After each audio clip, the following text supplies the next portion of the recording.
جوزي عقيم ما بيخلفش وعايزني احمل من صاحبه. المصيبة دي مصيبة واحدة بعد النهاردة مشكلتها وبتقول: انا وجوزي متجوزين بقالنا 13 سنة وربنا ما اكرمناش بالخلفة.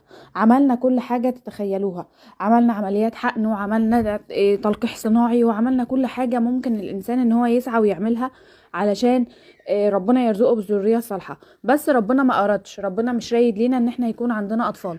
كان جوزي راضي بقضاء ربنا وانا كمان راضية بقضاء ربنا، لحد لما الشيطان بدأ يلعب في دماغ جوزي.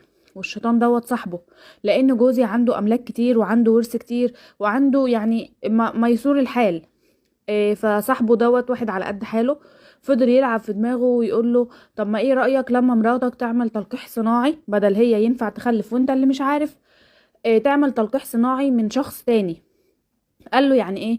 قال له: يعني مثلا هي تروح تعمل التلقيح الصناعي بس ما يكونش